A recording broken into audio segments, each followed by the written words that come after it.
con nosotros tus hijos sean la diferencia. En el Colegio Fray Luis de León educamos con trascendencia, libertad, valores y modernidad para formar grandes seres humanos. Colegio Fray Luis de León, la experiencia de crecer en comunidad. Fray Luis de León.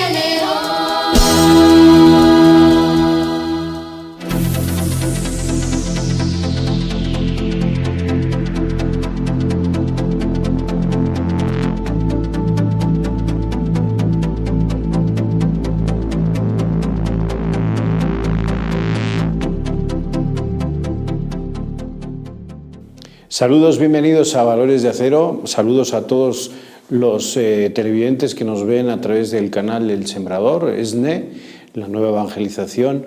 Estamos aquí en este programa para abrir las puertas y tener una televisión propositiva, una televisión que nos vaya educando a ustedes, a nosotros, a todos los que formamos este mundo y que nos van viendo y van colaborando a través de sus comentarios aquí en valoresdeacero@ceartn.com. Con nosotros hoy está un educador, un maestro de la educación desde hace 35 años, Pedro Landaverde. ¿Qué tal, Javier? ¿Cómo estás? Bienvenido, yo sé que el tiempo es justo y te agradezco que compartas este tiempo hoy con nosotros. No, yo con mucho gusto, encantado. Ya sabes que me gusta mucho venir aquí con ustedes y poder platicar. Me quedaría más tiempo. Muy bien.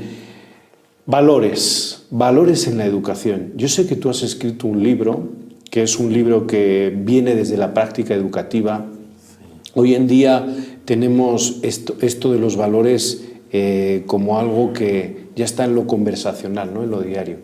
¿Qué nos está pasando? Los valores llegan al aula, los valores llegan del aula a la casa, la casa va hacia el aula. ¿Cómo está todo este viaje? Mi visión particular al respecto es que los valores no han muerto. Muchos se dice que ya son del pasado, ya no existen, ya, ¿no? Es una cosa solamente en bla, bla, bla.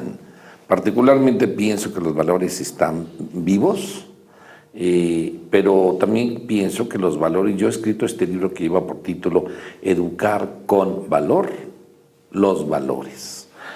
Percibo en el ambiente tanto educativo como en la educación informal, la que se da en la casa, que la autoridad, la que tiene que dar el ejemplo y la que tiene que implementar, ¿no?, la aplicación de los valores, como que a veces le tiene miedo a los jóvenes y a los niños actuales y modernos.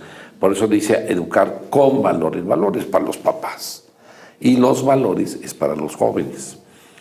Sostengo una teoría. Nuestros padres nos educaron con el ejemplo, nos educaron con valores y con valor, ¿no? Ahí te decían, en el sentido, por ejemplo, de un valor, la autoridad o el respeto.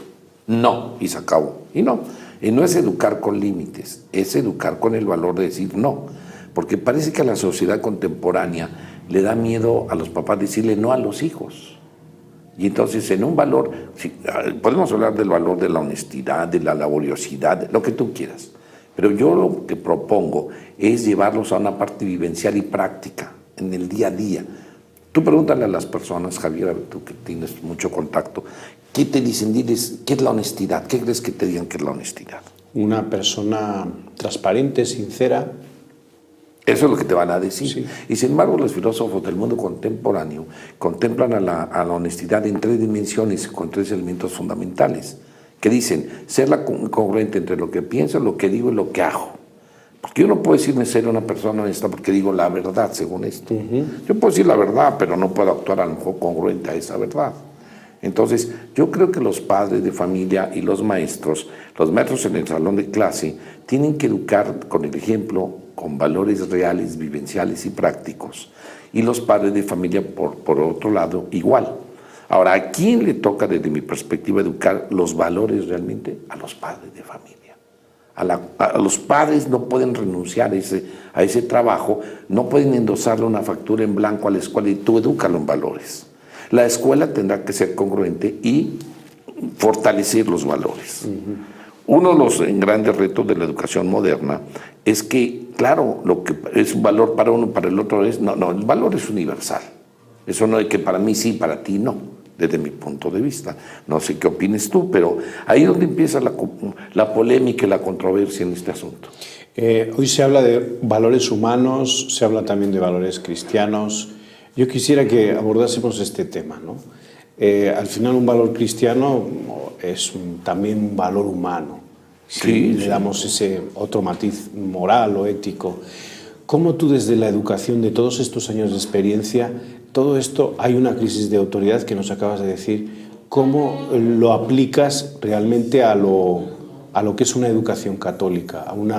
Estamos hablando de los valores universales, como acabas de decir, pero esto aplicado al valor cristiano. Coincido contigo. Mira, efectivamente el ser humano por naturaleza es un ente religioso que busca de dónde vengo, a dónde voy. Entiendo que el valor, yo soy católico, soy cristiano y me preocupa por hacer vivencial esto y vivirlo, es decir, todos los días. Como padre de familia, pues tendré que dar ejemplo, cosas tan elementales, el asistir el domingo a la misa. Bueno, y tampoco pasa sin nada si un domingo no asistí por alguna cosa. Hombre, iba en la carretera, se ponchó la llanta, no llegué. Tampoco podemos educar en el miedo. No, no nos debemos esclavizar, el amor no esclaviza. Exactamente. La visión que yo tengo como católico de Dios es de un Dios misericordioso. Ajá. Entonces, en ese contexto tengo que educar a mis hijos y darles ejemplo. Y la escuela tendrá que hacer lo suyo. Si es una escuela que se llama una escuela católica cristiana, tendrá que ser congruente y llevar a cabo los sacramentos y las celebraciones eucarísticas en cada momento que sea oportuno, porque finalmente de alguna manera el educando estará observando y después tendrá la oportunidad de replicarlo. Primero es observar y luego hacer lo propio. El valor, a lo mejor primero el ejemplo, es muy fuerte en este tema. Yo primero veo cómo actúan, cómo hacen, por qué lo hacen, me dan una explicación, un significado. No se trata de que vas a misa porque vas. En ese sentido tenemos una responsabilidad. Es decir, quiero que el muchacho absorba el valor del sacramento de la confirmación, por ejemplo, en el contexto católico. Pues sí, pero yo también tengo que llevárselo mucho más, no ponerlo tan alto para él o tan místico que no entienda de qué se trata ese sacramento. Sí. Ese es un reto del mundo moderno. Ajá. Yo doy una plática para la confirmación, por ejemplo, donde les empiezo poniendo, hay un video en YouTube muy interesante que se llama La risa del Papa. ¿No? Juan Pablo II está en una silla y se mece así y levanta sus piecitos y jajaja ante un payaso. Entonces los chamacos que están observando dicen, ese es el Papa, pues ese es el Papa, tan humano como tú y como yo. Ajá. Entonces de ahí por ahí los voy llevando a una reflexión de que qué padre es pertenecer a el cuerpo vivo que es la Iglesia, pero no al revés, ¿no? Sino en toda una parte teórica que el muchacho ni entiende nada, se duerme, ¿no? Hay que ponerlo un poquito más en la tierra y hacerlo mucho más atractivo. Es un ejemplo. Ajá. Yo ahora mismo veo una educación que está muy preocupada en los consejos técnicos, en su reforma educativa, pero hay una educación que, escuchando a los papás, dice que falta algo más. O sea, como un grito de auxilio, de ayúdenme también a mí como papá para educar a mis hijos. Vamos a tocar este tema de la autoridad política ayuda a los papás, ayuda desde la educación, ayuda a crear valores en casa, o realmente hoy en día todo esto de la educación está por un lado y los valores, la axiología en otro. Tristemente, inclusive los valores civiles, vamos a decir, cívicos, ¿no? No sé a quién demonios se le ocurrió quitar educación cívica en las instituciones educativas, ¿no?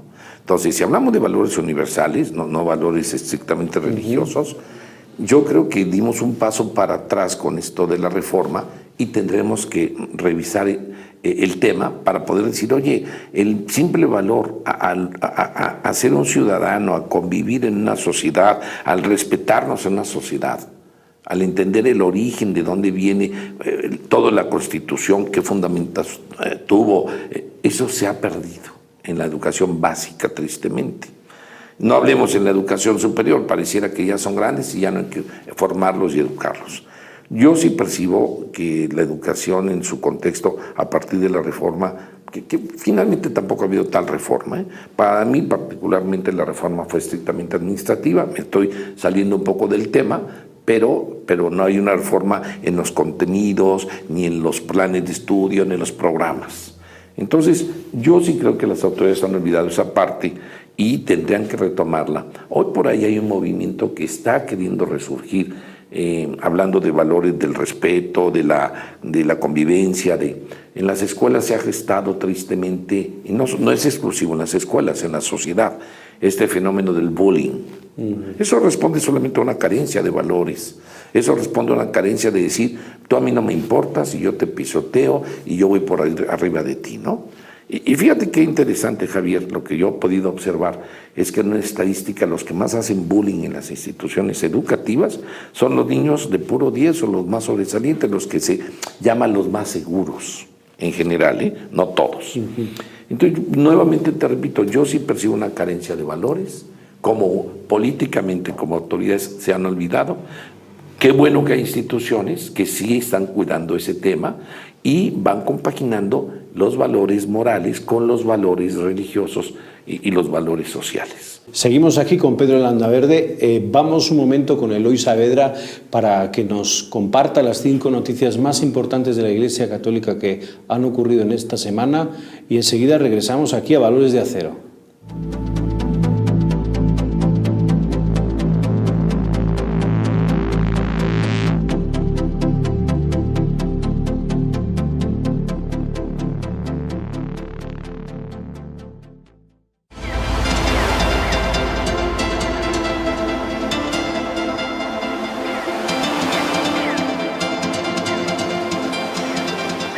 Educación, valores, trascendencia, libertad y modernidad son las bases con las que el Colegio Fray Luis de León forma grandes seres humanos. Colegio Fray Luis de León, la experiencia de crecer en comunidad. Fray Luis de León.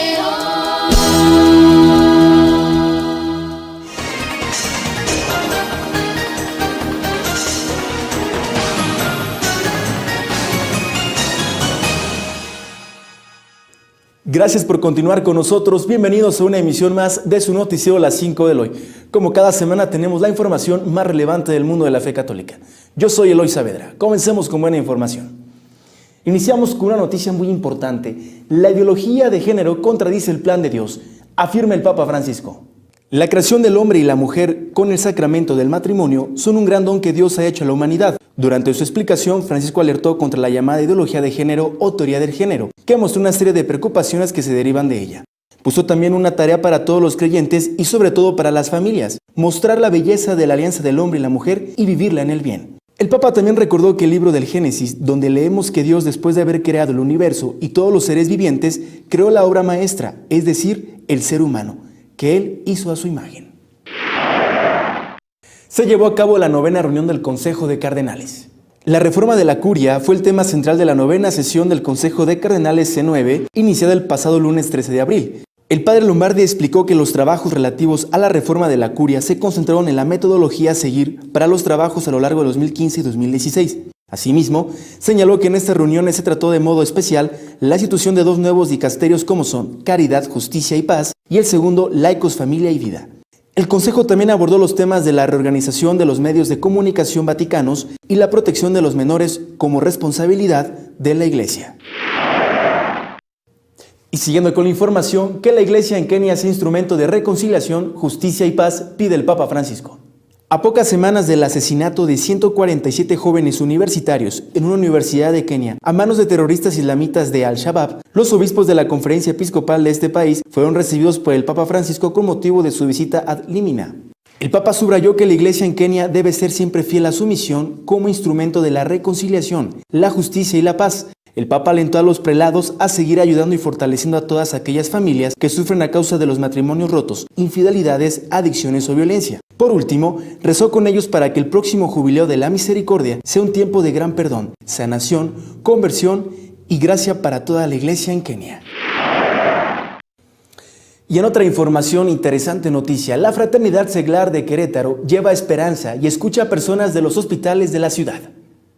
El apostolado solidario, Unidos por un Pan, Consiste en compartir café con leche y pan como signo de apoyo a las familias de los enfermos de 2 hospitales locales de Querétaro. También acuden algunos niños y jóvenes, hijos de los integrantes de la fraternidad, con la misma alegría y las ganas de trabajar, formándose también ellos un ambiente de crecimiento personal y responsabilidad social. Desde hace 1 año y medio, la Fraternidad Seglar Santa Magdalena de Nagasaki lleva a cabo este apostolado de visita solidaria a salas de espera de los hospitales. Estas actividades se realizan el 1 y 3 sábado de cada mes. Y finalizando con la información, San Ezequiel Moreno celebra su cumpleaños 167 en Monteagudo. El 9 de abril de 1848 nacía en Alfaro, La Rioja, España, Ezequiel Moreno, quien a lo largo de su vida fue misionero agustino recoleto en Filipinas y Colombia y obispo de Pasto, Colombia. En 1992 fue canonizado y es especial protector de los enfermos de cáncer. En Monteagudo, Navarra, lugar central de la devoción al santo, se celebró de forma solemne su cumpleaños. En este convento tiene su capilla propia donde se reza por los enfermos de cáncer diariamente, y también en este convento se mantienen los recuerdos más vivos de la presencia del santo, en un museo y en los espacios donde pasó sus últimos días, que se conservan como en su tiempo.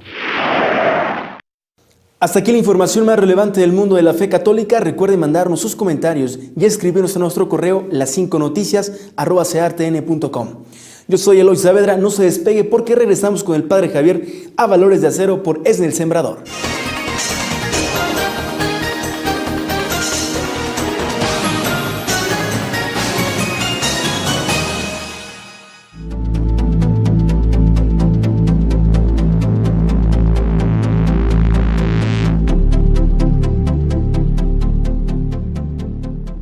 Gracias, Eloy, por estas 5 noticias más importantes de la Iglesia Católica que han sucedido en la semana pasada. Vamos a seguir aquí en Valores de Acero. Estamos con Pedro Landaverde, un maestro, un educador, maestro de la educación desde hace 35 años. Estamos hablando de los valores y de un libro, Educar con Valor en Valores. Los valores. Los valores. Así es. Pedro, los valores en estos momentos, bueno, decíamos en el anterior bloque, pues que se tienen que arrastrar con el ejemplo, se viven, se perciben con el ejemplo. A ver, pero hoy los jóvenes y los niños, el ejemplo lo traen desde la tecnología, ¿no? Estamos hablando del fenómeno de las TICs, las tecnologías de la información. Invadidos. ¿Cómo podemos educar desde la tecnología en valores? Voy a poner cómo me llamó la atención ver, y ustedes lo pueden ver en YouTube, en Televisa. Me llamó mucho la atención ver un obispo que está dando su homilía con un iPad. ¿No? Ya sale con... Y claro, yo una vez fui a dar una conferencia y me acuerdo muy bien que acababan de salir las iPads. Y entonces yo no sabía ni qué era eso. Y entonces uno de los jóvenes se acerca, eran 2,000 muchachos allá, y se acerca uno y me dice, oiga, salga usted con este aparatito, ¿no? Y yo dije, ¿qué es esto? Pues es una televisión. No, usted salga. Yo me acuerdo muy bien que salí, Javier, iba caminando en el escenario y vi que los 2,000 ojos estaban allá, ¿no? Los 4,000, ¿no? Y dije, oye, ¿qué pegue traigo hoy, no? Pues hoy sí me peiné o qué hice. Todo era por ver este aparatito.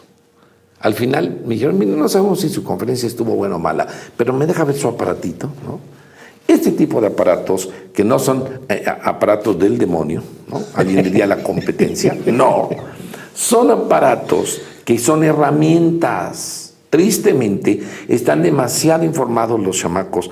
Hay quien ha dicho, satanizando a las TICs, es que la pornografía es gracias a las TICs. Digo, a ver, ¿qué te pasa, hombre? Cuando yo era chiquito, iba caminando con mi madre de la mano, íbamos pasando enfrente de un puesto de periódico y mi madre nos decía, volteando para acá, volteando para por la bola de cochinadas que había allá. Entonces, no satanicemos a los aparatitos estos. Son maravillosos, son magníficos y qué bueno que nuestros jóvenes están inmersos en eso.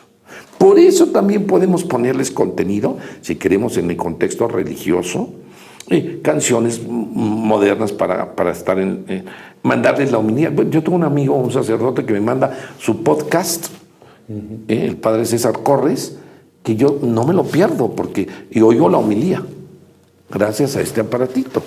Entonces la tecnología es un aparato maravilloso que te da inmediatez. No tengo que estar con el padre por oír la homilía, la estoy oyendo aquí. Lo único que sí hay que hacer es regularlo, ponerle horarios, ponerle condiciones. Hay tiempo para todo. Si yo te invito a comer a mi casa, Javier, de una vez te lo digo, que un día ojalá te invite. Tú llegarás a mi casa y en la puerta hay un cesto. Ni es para la basura ni para la ropa sucia. Es para que llegues y dejes eso ahí. Porque yo lo que quiero es platicar contigo. Ajá. Quiero tener ese contacto visual y ver qué piensas y cómo sientes y qué expresiones tienes. Cosa que a lo mejor aquí la puedo limitar. Pero si quiero estar ahorita en Chile o en Colombia, por aquí puedo estar. Ajá. Entonces, no satanicemos las TIC, son una herramienta maravillosa para educar en contexto general y en valores también. Ajá. Perfecto. ¿Y cómo ves tú la Iglesia en estos momentos, la Iglesia como tal, con las TICs, y cómo puede educar y dar ese mensaje y esos valores humanos y cristianos a través de las TICs? ¿Estamos lejos o estamos cerca? Estamos lejos. Estamos en una transición. Yo te voy a poner un ejemplo y voy a poner estadístico y general. De cada 10 sacerdotes que yo conozco, pues todavía hay comunidades donde le tienen miedo a este aparatito. Sí. No, va a excluir a la persona. No, hombre, te comunicas, estás en el mundo, no pasa nada. Estamos en una transición. Me da también mucho gusto, como el caso del obispo que menciono, que sí hay quien está entrando a esto y hay quien está aprovechando esta herramienta. Así como hay sistemas educativos y modelos educativos, y tenemos que lograr que nuestras clases de moral y de religión en las escuelas también utilicen más esto. Porque si nada más es para las ciencias o para... ¿no? Yo quisiera contigo tratar en este programa esto que hemos al principio tocado así rápidamente, que es la crisis de autoridad. Crisis de autoridad que se vive en la casa, pero que se vive en las instituciones. Y yo no sé si el valor de la democracia y de la participación lo hemos confundido tanto que ya no existe tampoco el valor de la autoridad, como que uno sobrepone al otro. Nos fuimos al otro extremo. Vamos a ver qué es la autoridad y qué es el respeto. Yo en mi libro hablo de varios parámetros. Hablo de la tecnología, hablo de la cultura como un valor importante. Hemos perdido el sentido de la cultura. Hablo del valor de la familia. Y ahí tengo que ser honesto. Soy miembro de una familia de 17 hermanos, papá, mamá, y todo el mismo papá y la misma mamá. Pero también inclusive el valor de la familia, nos gusta o no nos guste, ha ido con una transformación.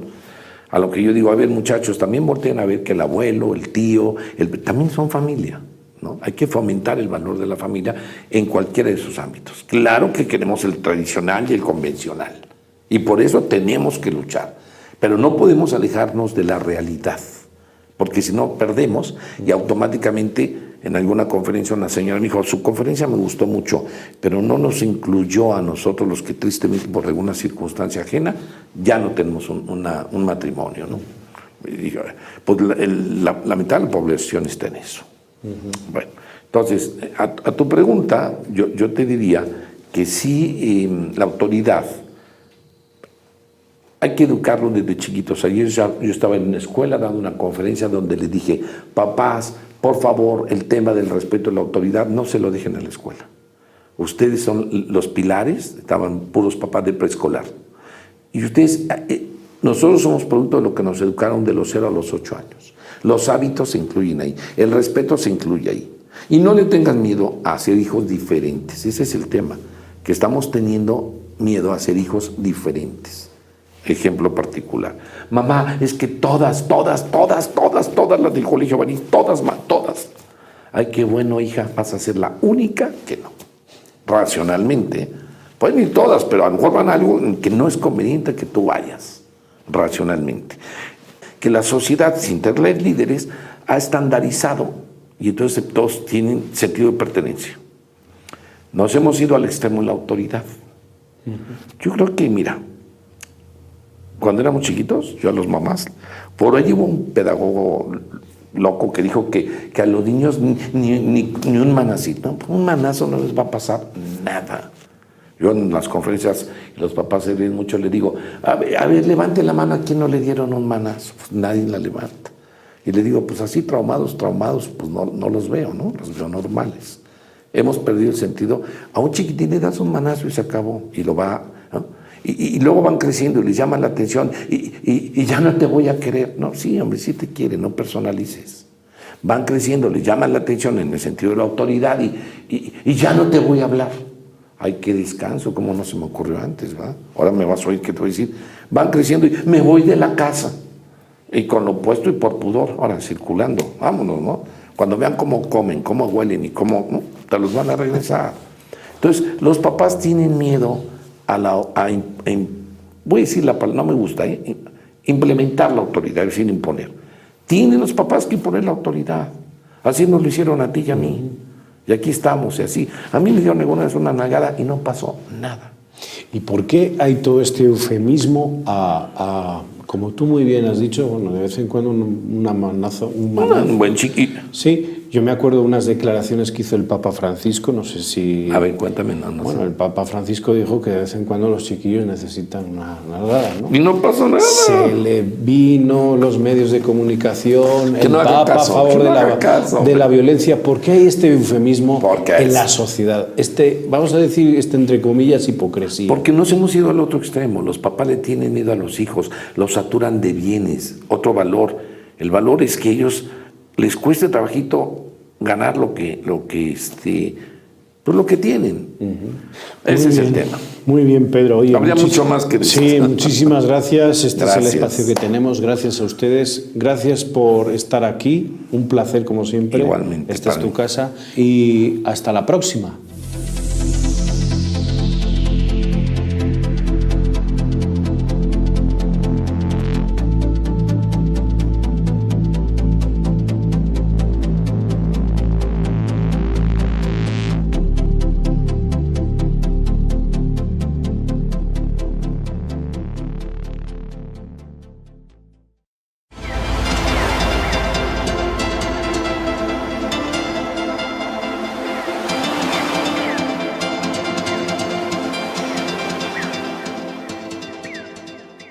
Educación, valores, trascendencia, libertad y modernidad son las bases con las que el Colegio Fray Luis de León forma grandes seres humanos. Colegio Fray Luis de León, la experiencia de crecer en comunidad. Fray Luis de León.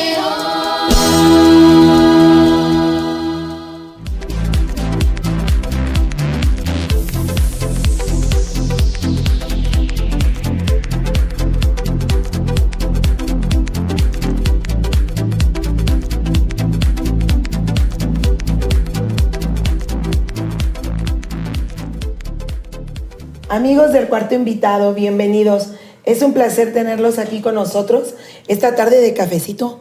Hola, Lucía. Hola, ¿cómo estás? Buenas tardes. Buenas tardes. Estamos aquí transmitiendo desde el CEAD y el Centro de Espiritualidad Agustino Recoleta con una invitada pues realmente de lujo, muy especial.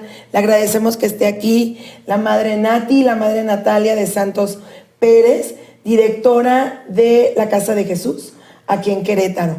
Madre Nati. Mucho gusto. Ay, no, estoy muy contenta de haberme invitado, de haber hecho esta solemne invitación para mí, es un porque honor, es madre. con las Agustinos Recoletos, que para nosotros son una maravilla. Es un lujo tener desde hace 40 años a nuestros hermanitos como capellanes de Casa de Jesús. Es una bendición. Sí, una bendición, un lujo. Un lujo.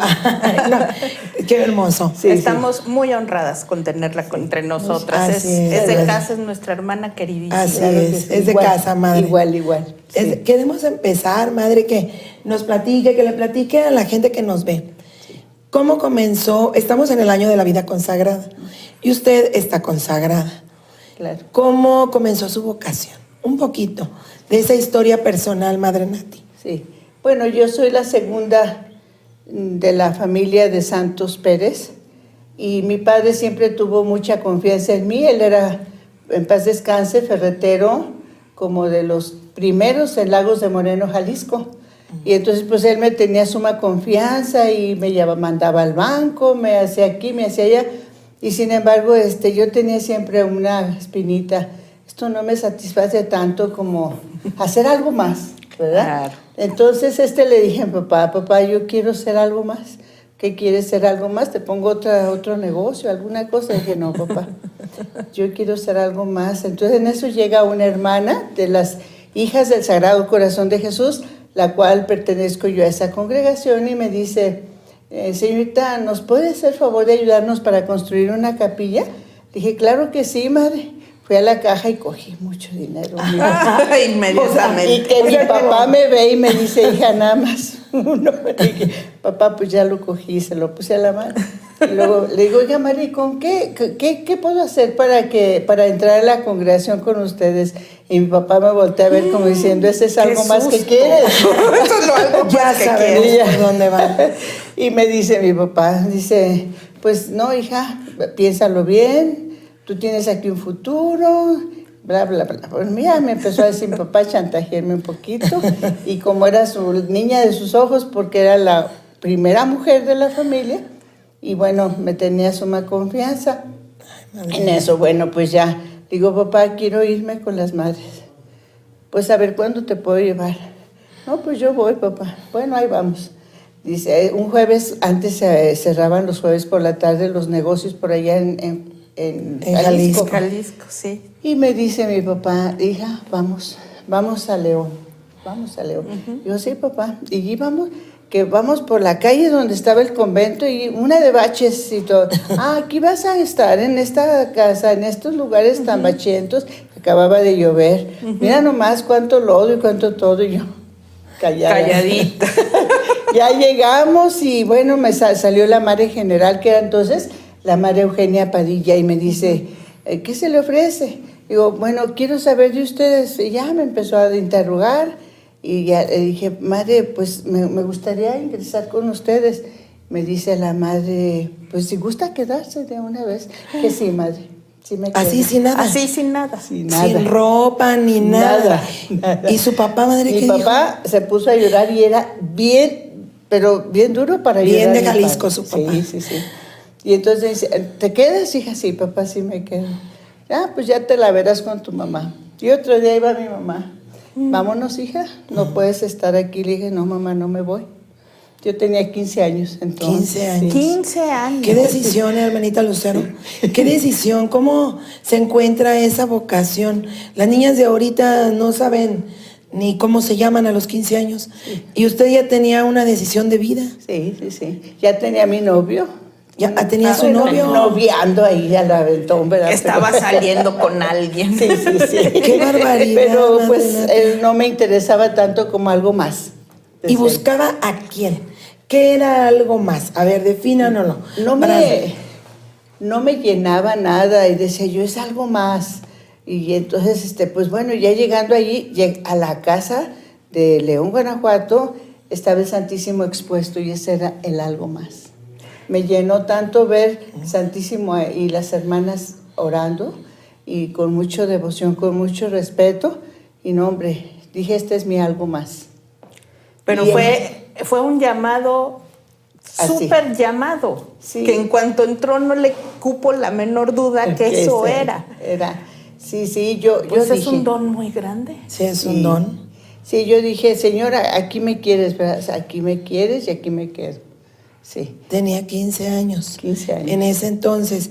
¿Y cómo se llama su congregación? Hijas del Sagrado Corazón de Jesús, fundadas allí en León, Guanajuato, por un santo, muy santo, Monseñor Eugenio Lai, siervo de Dios, también leonés, era pues ahí el vicario general de la diócesis en aquel tiempo de la fundación. Él duró con nosotros varios años, ya consolidó la congregación y hasta ahorita estamos aquí en 27 lugares de la República Mexicana y una en Honduras. Sí. ¿Y su carisma? Porque Sí, yo creo que es ese es el importante asunto, claro. saber Sí. cuál es su carisma, ¿A a qué qué se se dedican.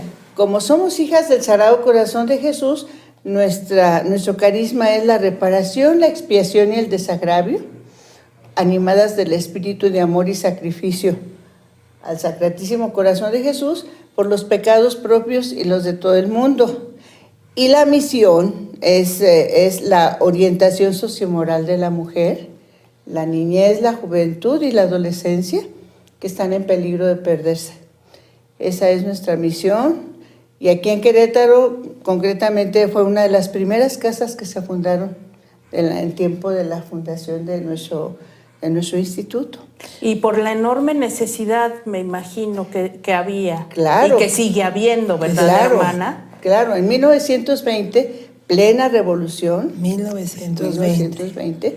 la congregación sufrió muchos problemas, se tuvieron que ir a San Antonio, Texas, nuestro fundador con el Seminario Diocesano de León y algunas hermanas nuestras, y la casa central se ubicó aquí en Querétaro por la persecución, por los cristeros. Sí, sí, sí. Les tocó sufrir esa parte de nuestra historia. Así es. Y su fundador se va a San Antonio y se quedan algunas hermanas aquí en México. Sí, se quedan algunas hermanas de seglares, se quitaron el hábito y de laicas y siguiendo la obra de la orientación sociomoral de la juventud especialmente.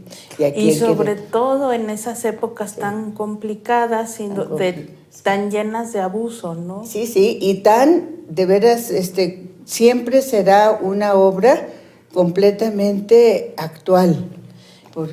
Madre Nati, ¿cuántos años tiene usted en la orden? En la orden. Digo, no le vamos a sacar la edad. No, claro, pero que también la edad, ¿por qué no? Está muy joven. Sí, no. Pero ingresó a los 15 años. Sí. ¿Y cuándo profesa? Profeso a los 19 años. Ay, bien jovencita. Porque pasan unas etapas de formación y a los 19 profeso y tengo 41 años en la vida religiosa. Y muy contenta. Muy feliz.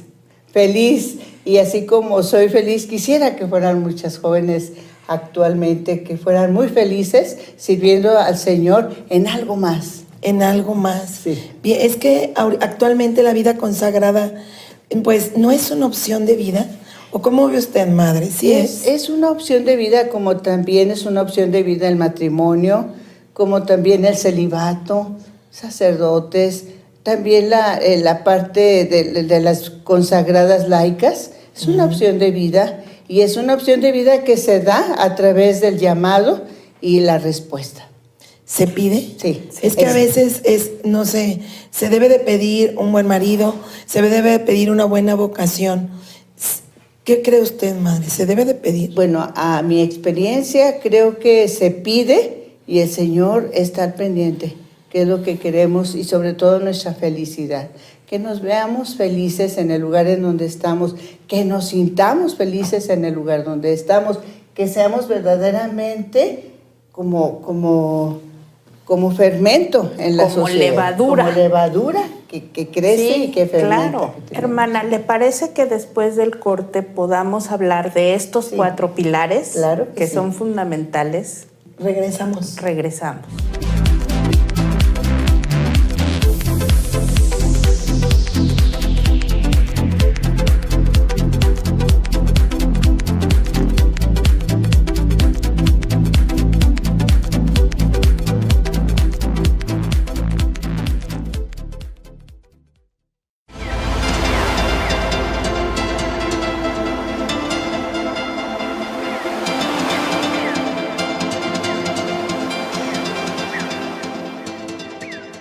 Deja que con nosotros tus hijos sean la diferencia. En el Colegio Fray Luis de León educamos con trascendencia, libertad, valores y modernidad para formar grandes seres humanos. Colegio Fray Luis de León, la experiencia de crecer en comunidad. Fray Luis de León.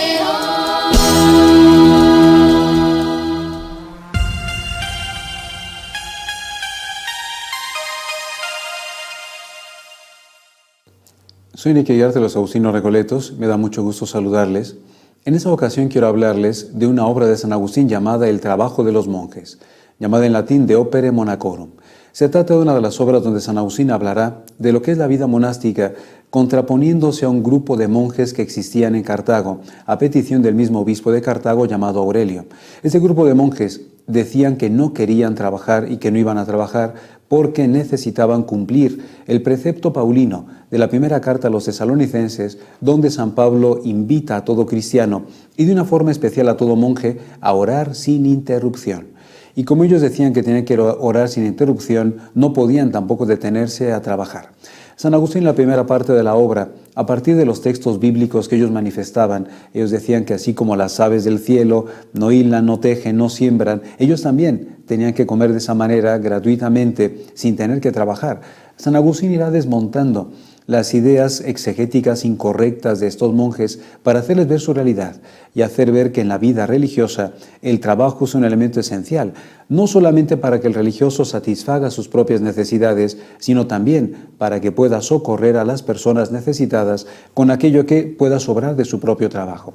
Además, también San Agustín hará ver la dimensión comunitaria que tiene el mismo trabajo, de esa conciencia de formar parte de un grupo. ¿Quiénes son estos monjes que vivían en Cartago? Muchas personas han dado diferentes interpretaciones a estos monjes perezosos de Cartago, pero fundamentalmente se han dado dos vertientes a estos monjes perezosos de Cartago. Algunos afirman que eran un grupo de monjes que tenían un influjo maniqueo. Recordemos que los maniqueos tenían dos grupos, los auditores y los electi, los oyentes y los elegidos. Los elegidos eran una especie de monjes que tenían los famosos 3 sellos. Uno de los sellos era el sello de la mano que les prohibía trabajar. Por lo tanto, algunos pensaban que estos monjes no solamente se negaban a trabajar por un motivo de pereza, sino por este motivo también de toque maniqueo. Otros especialistas han hablado que detrás de estos monjes perezosos de Cartago puede existir un grupo todavía más peligroso, los así llamados euquitas o mesalianos. Un grupo que procedía de Siria, que negaba la necesidad del trabajo porque tenían que orar, porque ellos se consideraban como personas perfectas. Y como personas perfectas, alcanzando ya ese último escalón de la perfección espiritual, una vez que ya eran perfectos, se podían permitir todo tipo de abusos y de inmoralidades. San Agustín, por lo tanto, sale al paso de estos monjes para recordarles que, independientemente de las ideas que puedan estar detrás de su negación para trabajar, la necesidad del trabajo dentro de la vida espiritual. Y nos ha dejado San Agustín, dentro de esta obra, no solamente un panorama muy interesante de cómo era la vida monástica en su propia época, sino nos ha dejado también joyas y reflexiones en torno a lo que es la vida monástica para San Agustín. Por eso nos recordará San Agustín en esa obra de Opere Monacorum que todo monje es siervo de la Iglesia de Dios y debe trabajar principalmente a favor de aquellos que son más pobres y más necesitados. También nos recuerda San Agustín dentro de esta obra la importancia que tiene el monasterio dentro de la Iglesia. Ningún monasterio es autónomo, sino que forma parte de este gran cuerpo que es la Iglesia. Y en tercer lugar, San Agustín nos recuerda que la vida monástica debe funcionar y debe dar integridad a la vida de una comunidad, evitando las disensiones y evitando la división dentro de la comunidad. Realmente este monasterio de Cartago había causado ya una división dentro de la iglesia de la misma diócesis de Cartago, y San Agustín les recordará que donde hay división no está presente Dios.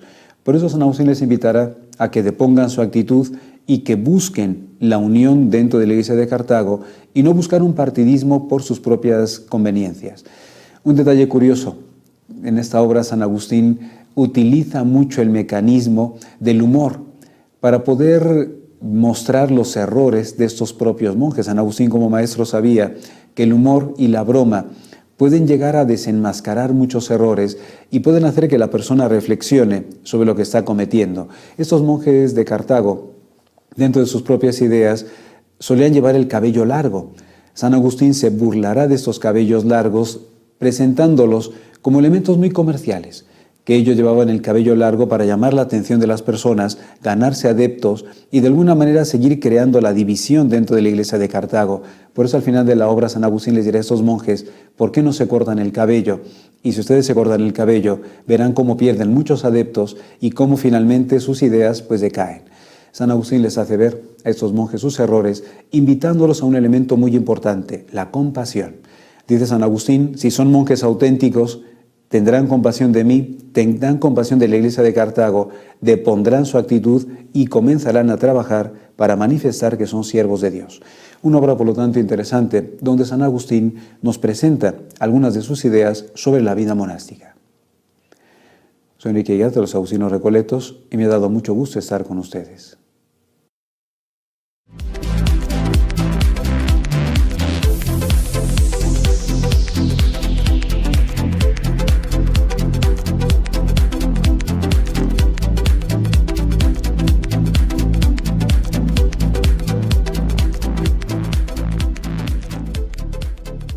Regresamos con la hermana Nati, Y vamos a platicar ahora de esos 4 pilares en los que basan ellas la formación en la casa de Jesús. Hermana Nati, pues cuéntenos de esos pilares. Sí, bueno, pues la disciplina que es fundamental en cualquier área y en cualquier lugar. En cualquier lugar del mundo, la disciplina funciona porque funciona y es cuando hay éxito en la vida. Con amor. Sí, a ver, explíquenos un poco para la gente que nos ve. Disciplina. Muchos papás tal vez piensen, pues que con 3 nalgadas tiene, eso es disciplina. O un grito, o un pellizco. ¿Qué entiende usted por disciplina, Madre Nati? Sí, bueno, la disciplina se lleva a base de hábitos, de actividad, de repetición de hábitos, y eso se lleva por medio de un horario, de terapia ocupacional, de poner límites, de poner estructura más o menos en la familia, que se lleve un orden, que haya alimentos a sus horas, que fortalezca su vida llegando a tiempo cuando va a la escuela, por ejemplo, cuando va a algún lugar, poner límites en decir ¿a qué horas llegas, hija? O hijo, ¿verdad? Entonces todo eso es disciplina para cualquier lugar y nosotros la aplicamos así. Y además que no tiene que ser esta situación de que ninguno de nosotros hacemos lo que queremos, ¿no? Ninguno, si nos quedamos a dormir todo el santo día, por más que nos guste, pues no vamos a llegar a ningún lado. Y eso mismo transmitirlo a los hijos no nos fortalece. Y eso mismo, con mucho amor, pero con mucha... ¿cómo decirlo? Firmeza. Firmeza, ¿verdad? Cariñosa. Firmeza cariñosa, me gusta eso. La firmeza cariñosa de hacer lo que toca hacer en el momento que tiene que hacerse, no después. Sí, no golpes, no agresión, una firmeza cariñosa. El segundo, ¿cuál sería, hermana? Sería el trabajo, vamos poniéndolo.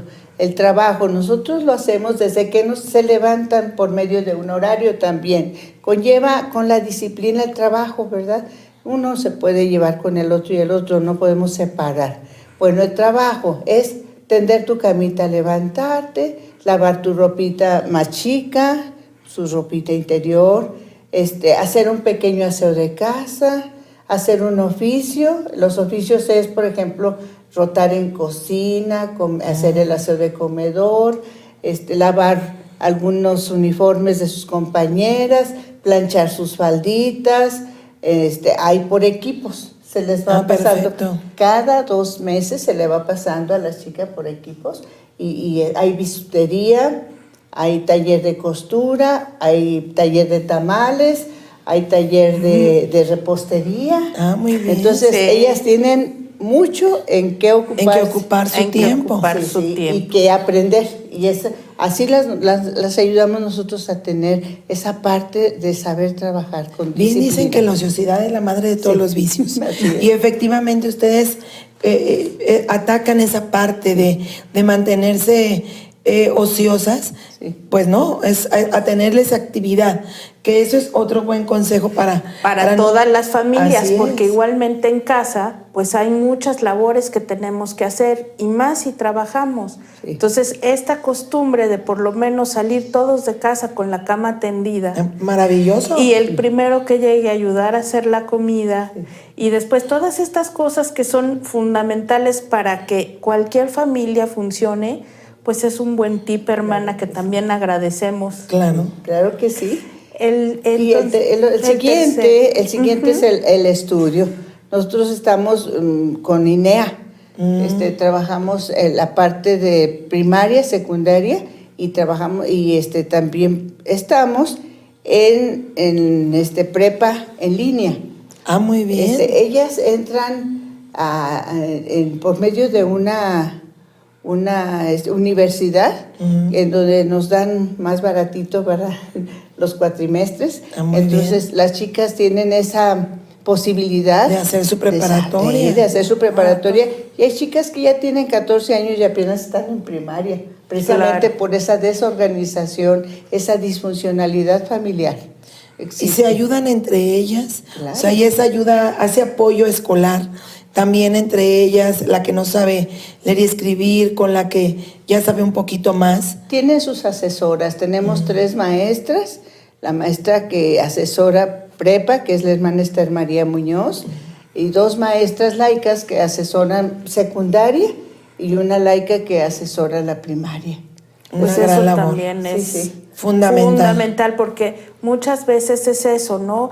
La desorganización familiar también lleva Claro. a que no puedas completar un cuadro básico de educación que resulta indispensable para la vida de hoy. Indispensable y para poder ser independientes. Claro. Entonces, qué bueno que se retome esto, porque muchas veces nosotros oímos a muchas familias que dicen, es que mi hijo no salió bueno para la escuela, pero se puede. No importa, yo creo que el momento en el que por lo menos esa situación de educación básica en lugares como el INEA o todo eso, lo podamos buscar, lo podamos replicar en la familia y no quedarnos sin ese básico. Claro, después habrá quien sí pueda o esté apto para ir a una universidad o quien esté apto para un trabajo también. Claro que sí. Pero porque no todos tienen que completar o ser grandes académicos tampoco, pero sí que les permite esa independencia de vida. Les agradecemos infinitamente, Madre Nati. Aquí estamos. Gracias, Lucerito. Ha sido una tarde deliciosa. Deliciosa, algo más que decir. Prometemos tener otro programa, si la Madre Nati quiere, aquí con nosotros. Gracias por acompañarnos desde el Centro de Espiritualidad Agustino Recoleta. Y por favor, ayuden también a la Casa de Jesús porque nos ayuda ya bastante.